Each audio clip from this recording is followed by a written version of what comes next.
પ્રધાનમંત્રીએ લાલ કિલ્લાની પ્રાચીર પરથી એક શબ્દ વાપર્યો જે હવે રાજનૈતિક વિવાદ બની ગયો છે। શબ્દ છે દિમાગી નક્સલ।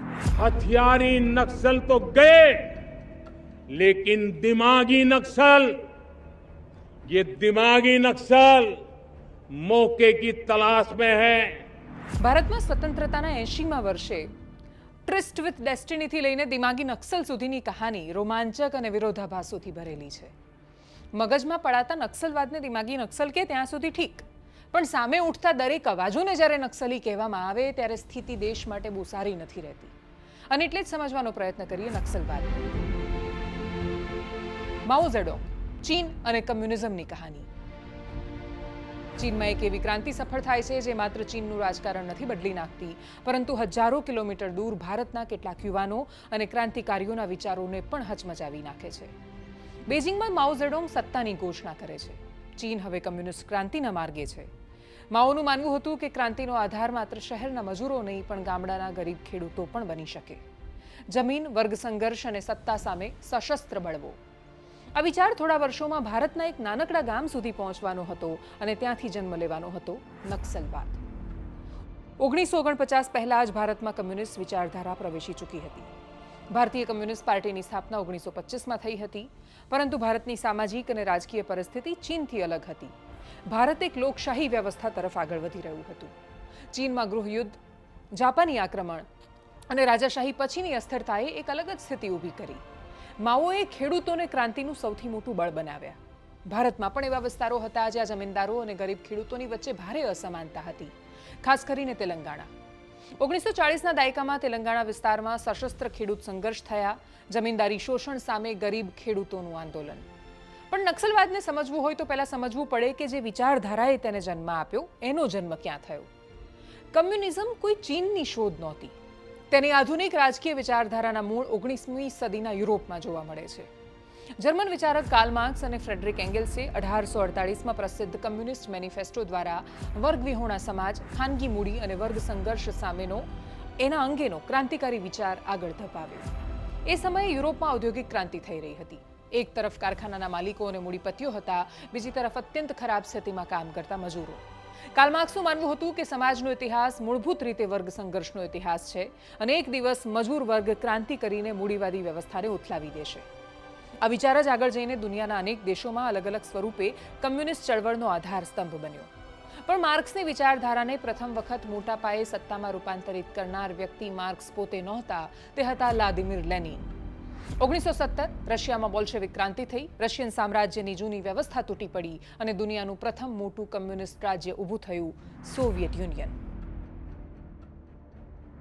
આ પછી કમ્યુનિઝમ માત્ર પુસ્તકની વિચારધારા ન રહી, તે એક રાજકીય શક્તિ બની અને ત્યારબાદ આ વિચાર યુરોપથી લઈને એશિયા સુધી પહોંચ્યો। માઓનો ઉદય થયો। ચીનમાં 20મી સદીના પ્રથમ અર્ધમાં પરિસ્થિતિ અત્યંત અસ્થિર હતી। ચીનમાં ફો મિનતાંગ એટલે કે નેશનલિસ્ટ પાર્ટી સત્તા માટે લડી રહી હતી। બીજી તરફ 1921માં રચાયેલી ચાઇનીઝ કમ્યુનિસ્ટ પાર્ટી પોતાની અલગ ક્રાંતિકારી શક્તિ ઊભી કરી રહી હતી। આ બંને વચ્ચેનો સંઘર્ષ ધીમે ધીમે ગૃહયુદ્ધમાં ફેરવાયો। આ કમ્યુનિસ્ટ ચળવળના સૌથી મહત્વના નેતા હતા માઓ ઝેડોંગ। માઓએ માર્ક્સ અને લેનિનના વિચારોને ચીનની સ્થિતિ પ્રમાણે બદલ્યા। યુરોપિયન માર્ક્સવાદમાં ઔદ્યોગિક મજૂર વર્ગને ક્રાંતિનું મુખ્ય બળ મનાયું, પણ ચીન મુખ્યત્વે ખેડૂતોનો દેશ હતો। માઓએ કહ્યું કે ક્રાંતિનું બળ શહેરના મજૂરમાં જ નહીં, ગામડાના ગરીબ ખેડૂતોમાં પણ છે અને અહીંયાથી માઓવાદ અને પરંપરાગત માર્ક્સવાદ વચ્ચેનો મહત્વનો તફાવત ઊભો થયો। માઓએ ખેડૂતોને સંગઠિત કર્યા, ગ્રામ્ય વિસ્તારોમાં પોતાનું પ્રભાવ ક્ષેત્ર ઊભું કર્યું, લાંબા ગાળાના ગેરિલા યુદ્ધ દ્વારા નેશનલિસ્ટ સરકારને પડકારી અને જ્યારે જાપાને ચીન પર આક્રમણ કર્યું ત્યારે ચીનના કમ્યુનિસ્ટ અને નેશનલિસ્ટ બંને સાથે મળીને જાપાનની સામે લડ્યા। પણ બીજા વિશ્વયુદ્ધના અંત પછી જૂનું ગૃહયુદ્ધ ફરી શરૂ થયું। આ વખતે માઓની કમ્યુનિસ્ટ સેનાએ ધીમે ધીમે ફો મિનતાંગને પાછળ ધકેલી દીધું। 1949માં માઓ ઝેડોંગ બેઇજિંગ પહોંચ્યા અને પીપલ્સ રિપબ્લિક ઓફ ચાઇનાની સ્થાપનાની જાહેરાત કરી।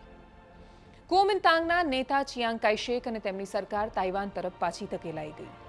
ચીનની મુખ્ય ભૂમિ પર માઓની કમ્યુનિસ્ટ સરકારની સ્થાપના થઈ અને આ રીતે માઓ માત્ર એક ક્રાંતિકારી નેતા ન રહ્યા, તે ચીનના શાસક બન્યા। પણ માઓએ ચીનને શું આપ્યું? માઓને ચીનના ઇતિહાસમાં એક જ રંગથી જોવા મુશ્કેલ છે। એમના સમર્થકો માટે એક એવા નેતા હતા જેમણે વિદેશી દખલ, ગૃહયુદ્ધ અને રાજકીય અસ્થિરતાથી તૂટેલા ચીનને એક કેન્દ્રીય સત્તા હેઠળ એકીકૃત કર્યું। પણ માઓના શાસનનો બીજો ચહેરો પણ હતો, ગ્રેટ લીપ ફોરવર્ડ। આ દરમિયાન કૃષિ અને ઉદ્યોગને ઝડપથી બદલવાના પ્રયાસો થયા. આ નીતિઓ ગંભીર રીતે નિષ્ફળ થઈ અને વિશાળ દુષ્કાળ અને માનવ મૃત્યુની સાથે જોડાઈ. એના પછી કલ્ચરલ રિવોલ્યુશન દરમિયાન ચીનમાં રાજકીય અને સામાજિક ઉથલપાથલ થઈ. લાખો લોકો રાજકીય દમન, હિંસા, જેલ અને અત્યાચારનો ભોગ બન્યા. અને એટલે જ માઓને માત્ર ચીનને આઝાદ કરનારા મહાન નેતા તરીકે રજૂ કરવું ઐતિહાસિક રીતે અધૂરું છે.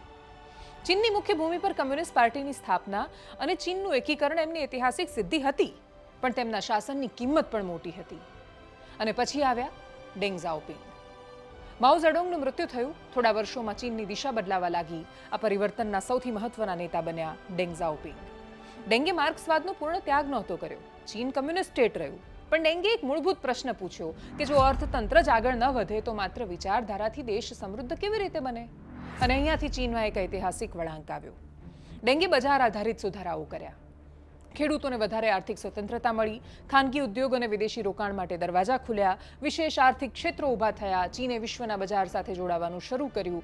રાજકીય સત્તા કમ્યુનિસ્ટ પાર્ટીની પાસે રહી, પણ અર્થતંત્રમાં બજારની ભૂમિકા વધી. ડેંગનું બહુ જ પ્રસિદ્ધ વલણ હતું કે બિલાડી કાળી હોય કે સફેદ, જો તે ઉંદર પકડે તો એ સારી બિલાડી. મતલબ સિસ્ટમનું નામ શું છે એના કરતાં દેશના લોકો માટે પરિણામ આપે છે કે નહીં એ વધારે મહત્વનું છે. અને આ નીતિઓએ આગામી દાયકાઓમાં ચીનને વિશ્વની સૌથી મોટી ઔદ્યોગિક અને આર્થિક શક્તિઓમાંથી એક બનવાના માર્ગ પર મૂકી દીધું. પણ ભારત માટે માઓ કોણ હતા? અહીંયાથી કહાની વધારે રસપ્રદ બને છે. ચીનમાં માઓને રાષ્ટ્રના ક્રાંતિકારી સ્થાપક તરીકે જોવામાં આવે, પણ ભારતના સંદર્ભમાં એ જ માઓની ભૂમિકા પૂર્ણ રીતે અલગ છે. 1962માં માઓના નેતૃત્વ હેઠળ ચીને ભારતની સામે યુદ્ધ કર્યું. ભારતને સૈન્ય પરાજયનો સામનો કરવો પડ્યો. આ યુદ્ધે ભારત અને ચીનના સંબંધોને ઊંડો ઘા પહોંચાડ્યો અને બંને દેશો વચ્ચેનો વિશ્વાસ લાંબા સમય સુધી તૂટી ગયો. અને એટલે જ ભારતીય દ્રષ્ટિકોણથી માઓને માત્ર વિશ્વનો મહાન ક્રાંતિકારી નેતા એવું કહીને જોવા મુશ્કેલ છે. ભારત માટે એક એવા પડોશી દેશના એ નેતા હતા જેમના શાસન હેઠળ ચીને ભારતની સામે સશસ્ત્ર યુદ્ધ કર્યું. અને સૌથી મોટો વિરોધાભાસ અહીંયાથી શરૂ થાય છે, કારણ કે એ જ સમયે ભારતમાં કેટલાક કમ્યુનિસ્ટ માટે માઓ માત્ર ચીનના નેતા નહોતા, તેઓ તેમની વિચારધારાનો એક આદર્શ હતા. 1962ના યુદ્ધે ભારતીય કમ્યુનિસ્ટ ચળવળને અંદરથી હચમચાવી નાખી. એમની પાર્ટીમાં એક પ્રશ્ન ઊભો થયો કે જ્યારે ચીન ભારત સામે યુદ્ધ કરે ત્યારે ભારતીય કમ્યુનિસ્ટની પહેલી વફાદારી કોના પ્રત્યે હોવી જોઈએ? ભારત પ્રત્યે કે આંતરરાષ્ટ્રીય કમ્યુનિસ્ટ વિચારધારા પ્રત્યે? સીપીઆઈની અંદર આ મુદ્દે ભારે વિભાજન થયું. એક જૂથ ચીનની કાર્યવાહીનો વિરોધ કરીને ભારત સરકારના પક્ષમાં હતું, પણ બીજું જૂથ ચીન પ્રત્યે વધારે સહાનુભૂતિ ધરાવતું હતું અને ભારતીય સરકારની નીતિઓની ટીકા કરતું હતું. આ વિવાદ માત્ર 1962ના યુદ્ધ પૂરતો સીમિત ન રહ્યો. તે સોવિયત યુનિયન અને ચીન વચ્ચે ચાલી રહેલા વિચારધારાત્મક સંઘર્ષની સાથે પણ જોડાયેલો રહ્યો અને અંતે 1964માં ભારતીય કમ્યુનિસ્ટ પાર્ટીનું ઐતિહાસિક વિભાજન થયું, સીપીઆઈ અને સીપીઆઈએમ. પણ વધુ એક કડવો સવાલ ભારતના કેટલાક કમ્યુનિસ્ટો માટે. માઓ એક ક્રાંતિકારી આદર્શ હતા, પણ શું તેમણે એ હકીકતને પૂરતી ગંભીરતાથી જોઈ હતી કે માઓની ક્રાંતિ જે દેશમાં થઈ એ દેશ થોડા જ વર્ષો પછી ભારતની સામે યુદ્ધ કરી રહ્યો હતો? શું કોઈ પણ વિચારધારા રાષ્ટ્રીય હિતથી ઉપર હોઈ શકે? શું કોઈ વિદેશી ક્રાંતિકારીને એટલો આદર્શ બનાવી શકાય કે પોતાના દેશ સાથેના તેના સંઘર્ષને પણ વિચારધારાના ચશ્માથી જોવામાં આવે? આ પ્રશ્ને ભારતીય કમ્યુનિસ્ટ ચળવળને અંદરથી વહેંચી નાખી અને આ જ વિચારધારાત્મક ખેંચતાણમાંથી આગળ જઈને નક્સલબાડીની જમીન તૈયાર થઈ. 1967માં નક્સલબાડીમાં ખેડૂતોનો સશસ્ત્ર બળવો થયો, પણ આ માત્ર જમીનનો સ્થાનિક વિવાદ નહોતો, તેની પાછળ એક મોટો વિચાર હતો. ચીનમાં માઓએ જે કર્યું એ ભારતમાં એ થઈ શકે છે. ગામડાના ગરીબ ખેડૂતોને સંગઠિત કરો, સશસ્ત્ર સંઘર્ષ શરૂ કરો, ગામડામાંથી ક્રાંતિ ઊભી કરો, રાજ્યની સત્તાને ધીમે ધીમે પડકારો અને છેલ્લે આખી વ્યવસ્થાને બદલી નાખો. આ વિચારથી પ્રેરિત નક્સલવાદીઓ માટે માવો એક વિદેશી નેતા કરતાં વધારે હતા. માવો એમના માટે એક મોડેલ હતા. પણ અહીંયા ઇતિહાસનો સૌથી મોટો વિરોધાભાસ છે. ચીનમાં માવોએ જે ક્રાંતિ દ્વારા સત્તા મેળવી હતી એ જ વિચાર ભારતમાં લોકશાહી સરકાર સામે સશસ્ત્ર ક્રાંતિના સ્વરૂપમાં સામે આવ્યો. અને જે ચીને 1962માં ભારત સામે યુદ્ધ કર્યું તેના જ નેતાની વિચારધારા ભારતના જ કેટલાક ક્રાંતિકારીઓ માટે પ્રેરણા સ્ત્રોત બની. આ વિરોધાભાસ ભારતીય કમ્યુનિસ્ટ ઇતિહાસનો સૌથી મુશ્કેલ પ્રશ્ન છે. આ પણ સમજવું એટલું જ જરૂરી છે કે જો માઓનું મોડેલ એટલું સંપૂર્ણ સફળ હતું તો પછી ડેંગ ઝાઓપિંગે ચીનની અર્થવ્યવસ્થામાં આટલા ફેરફારો કેમ કરી નાખ્યા? કારણ કે ચીન પોતે સમજ્યું કે માત્ર ક્રાંતિકારી વિચારધારાથી આધુનિક અને સમૃદ્ધ દેશ નથી બનતા. ચીનની રાજકીય વ્યવસ્થા ભલે કમ્યુનિસ્ટ પાર્ટીના હાથમાં રહી, પણ અર્થતંત્રમાં બજાર, ખાનગી ઉદ્યોગ, વિદેશી મૂડી અને વૈશ્વિક વેપારને જગ્યા આપવામાં આવી અને આ એક અદ્ભુત વિરોધાભાસ છે. ચીન રાજકીય રીતે કમ્યુનિસ્ટ, આર્થિક રીતે બજારમુખી. અને બીજી તરફ ભારતના કેટલાક માઓવાદીઓ હજુ પણ દાયકાઓ જૂના સશસ્ત્ર ક્રાંતિના મોડેલને સાચો રસ્તો માનતા રહ્યા છે. ચીન આગળ વધી ગયું, પણ માઓવાદી ચળવળનો એક ભાગ ઇતિહાસમાં હજુ એ પાછળ છે. અને આથી જ માઓ અને માઓવાદની કહાનીને માત્ર એક રાજકીય વિચારધારાની કહાની તરીકે જોવી પૂરતી નથી. આ કહાનીમાં 3 અલગ ચહેરા છે: માર્ક્સનો વિચાર, માઓની ક્રાંતિ અને ડેંગનો વ્યવહારવાદ. માર્ક્સે વર્ગ સંઘર્ષની થિયરી આપી, માઓએ તેને ચીનના ખેડૂતો અને ગેરિલા યુદ્ધ સાથે જોડીને સત્તા સુધી પહોંચાડી, અને ડેંગે એ જ ચીનને સમજાવ્યું કે માત્ર વિચારધારાથી દેશ આગળ ન વધે, અર્થતંત્ર પણ બદલવું પડે. અને ભારતની કહાની? અહીંયા તો માઓવાદે એક અલગ જ સ્વરૂપ લીધું. એક વિચાર જે યુરોપમાં જન્મ્યો, રશિયામાં સત્તામાં આવ્યો, ચીનમાં માઓએ એને અલગ સ્વરૂપ આપ્યું અને પછી ચીનમાં જ ડેંગના સમયમાં એણે એની આર્થિક મર્યાદાઓને બદલી નાખી. એ જ માઓવાદ ભારતમાં નક્સલવાદ સ્વરૂપે આવીને એક રાજકીય અને સુરક્ષાનો પડકાર બની ગયો. અને અંતે એક સવાલ રહે છે કે જો માઓનો પોતાનો દેશ પણ સમય જતાં માઓની આર્થિક નીતિઓથી દૂર જઈ શકે, તો ભારતમાં માઓવાદી ક્રાંતિનો વિચાર આજે કેટલો પ્રાસંગિક? આ સવાલનો જવાબ કદાચ નક્સલવાદના ભવિષ્યમાં છુપાયેલો છે. નક્સલવાડી પશ્ચિમ બંગાળના દાર્જિલિંગ જિલ્લાના એક નાનકડા વિસ્તારમાં જમીનના હકને લઈને ખેડૂતો અને જમીનદારો વચ્ચે લાંબા સમયથી સંઘર્ષ અને તણાવ હતો. જમીનના કબજા અને માલિકીના પ્રશ્ને આ સંઘર્ષ હિંસક બન્યો. પોલીસની કાર્યવાહી થઈ અને આ એક ઘટના આખા દેશના રાજકીય ઇતિહાસમાં નોંધાઈ. પોલીસ ફાયરિંગમાં ખેડૂતોના મૃત્યુ થયા. નક્સલવાડીનું નામ હવે માત્ર એક ગામનું નામ નહોતું રહ્યું, એક વિચાર બન્યો જેનું નામ નક્સલવાદ બન્યું. આંદોલનના સૌથી મહત્વના નેતાઓમાંથી એક હતા ચારુ મજમુદાર. તેઓ માઓની વિચારધારાથી પ્રભાવિત થઈને ભારતીય પરિસ્થિતિમાં સશસ્ત્ર ક્રાંતિનો માર્ગ આગળ ધપાવી રહ્યા હતા. એમની સાથે કાનુ સન્યાલ અને જંગલ સંથાલ જેવા નેતાઓ પણ નક્સલવાડી આંદોલનના મહત્વના ચહેરા હતા. આ વિચાર ખાસ કરીને યુવાનોમાં ઝડપથી ફેલાયો. કલકત્તા સહિત અનેક શહેરોમાં વિદ્યાર્થીઓ અને યુવાનો નક્સલવાદ તરફ આકર્ષાયા. તેમને માટે આ માત્ર રાજકીય વિચાર નહોતો, એ અન્યાયની સામેનો બળવો હતો. પણ આ બળવો ધીમે ધીમે હિંસક બનતો ગયો. 1970ના શરૂઆતના વર્ષોમાં પશ્ચિમ બંગાળમાં હિંસા વધી. પોલીસ સાથે અથડામણો થઈ, રાજકીય વિરોધીઓ પર હુમલા થયા, હત્યા થઈ.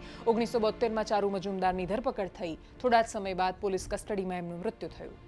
ચળવળના મુખ્ય નેતાઓના મૃત્યુ સાથે સંગઠન તૂટવા લાગ્યું. વિચાર ન મર્યો. નક્સલવાદ હવે એક સંગઠન કરતાં વધારે બની ગયું હતું. એક વિચારધારા હતી. આ વિચારધારા ભારતના અનેક રાજ્યોમાં ફેલાવાની હતી. નક્સલવાદ હવે માત્ર પશ્ચિમ બંગાળની જમીનના પ્રશ્ન સાથે જોડાયેલું ન રહ્યું. તે ભારતના એવા વિસ્તારોમાં પહોંચ્યું જ્યાં ગરીબી, જમીનનો પ્રશ્ન, આદિવાસી અધિકારો અને રાજ્યની ગેરહાજરી જેવી સમસ્યાઓ લાંબા સમયથી હતી. બિહાર, ઝારખંડ, ઓડિશા, આંધ્રપ્રદેશ, છત્તીસગઢ, મહારાષ્ટ્રના કેટલાક વિસ્તારો અને ધીમે ધીમે ભારતના મધ્ય અને પૂર્વીય જંગલના વિસ્તારો. આ વિસ્તારોને પાછળથી મીડિયાએ એક નામ આપ્યું, રેડ કોરિડોર. માઓ ઝેડોંગે એક વખત કહ્યું હતું કે રાજકીય સત્તા બંદૂકની નળીમાંથી જન્મે છે. આ વિચારે ચીનમાં ક્રાંતિને આકાર આપ્યો. ભારતમાં પણ કેટલાક લોકોએ આ વિચારને સ્વીકારી લીધો. પણ ભારતે એ વખતે અલગ રસ્તો પસંદ કર્યો હતો. ચૂંટણી, બંધારણ, ન્યાયતંત્ર, લોકશાહી અને મતપેટી. આ બે રસ્તાઓ વચ્ચેનો તફાવત કદાચ નક્સલવાદની આખી કહાની સમજવા માટે મહત્વપૂર્ણ છે. એક વ્યવસ્થા કહે છે કે વ્યવસ્થાને તોડી નાખો. બીજો રસ્તો કહે છે કે વ્યવસ્થાની અંદર આવો ને એને બદલો. ભારતમાં રહીને માઓને સંપૂર્ણ આદર્શ માનીને માત્ર એ વિચારને વળગી રહેતા લોકો પાસે એ વાતનો જવાબ જ નથી કે માઓ જો સંપૂર્ણ સાચા હોત તો ચીન જ એમની નીતિઓને શું કામ નકારી દેતું. વિચારધારા બહુ જ મહત્વનો વિષય છે, પણ એ રાષ્ટ્રહિતથી ઉપર ક્યારેય ન હોઈ શકે. જ્યારે દેશની સરહદ પર માઓના આક્રમણ પછી ચીનની ગોળીઓથી ભારતના જવાનો મરી રહ્યા હોય, ત્યારે પણ વિચારધારાના નામ પર માઓની જય બોલાવવી એ રાષ્ટ્રનો દ્રોહ છે. અન્યાય અને સંઘર્ષ સામેની લડાઈ બહુ જ મહત્વની છે, પણ એના બીજા અનેક રસ્તા છે. આ ભારત છે. અહીંયા દરેક ક્ષેત્રમાંથી ગાંધી જન્મ લે છે અને એ પોતાનો રસ્તો શોધી લે છે.